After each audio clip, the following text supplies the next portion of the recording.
Hi, good evening to all. இது மாதிரி group 2 exam வந்து போஸ்ட்பான் ஆயிடுச்சு. ஸோ எல்லாருக்குமே தெரியும் இந்த விஷயம்.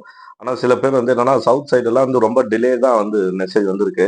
ஏன்னா அவங்கலாம் கிட்டத்தட்ட 12 வரையும் எக்ஸாமே எழுதிட்டாங்க. ஸோ நாங்க வந்து தருமபுரியில இருக்கும்போது, எங்களுக்கு வந்து 11 மணிக்கு பக்கம் தான் வந்து சொன்னாங்க. ஸோ ரீசனிங் தான் ஃபர்ஸ்ட் அட்டெம்ப்ட் பண்ணியிருந்தேன்.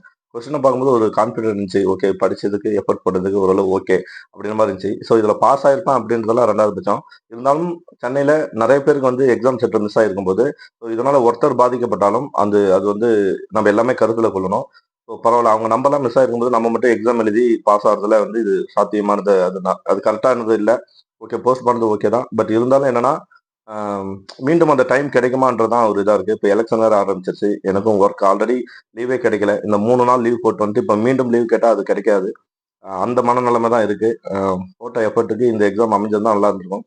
ஓகே. ஸோ மத்தவங்களுக்கு நான் சொல்றது என்ன அப்படின்னு பார்த்தோம்னா, யாரும் மனசு விடாதீங்க. ஸோ படிக்கலாம். மீண்டும் முடிஞ்ச அளவுக்கு முயற்சி பண்ணலாம். விட்டதெல்லாம் கொண்டு வரலாம். ஓகேவா? ஸோ எல்லாத்தையுமே நல்லதா மாத்திக்கலாம்.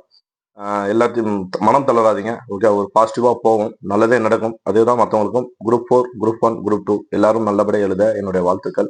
Thank you.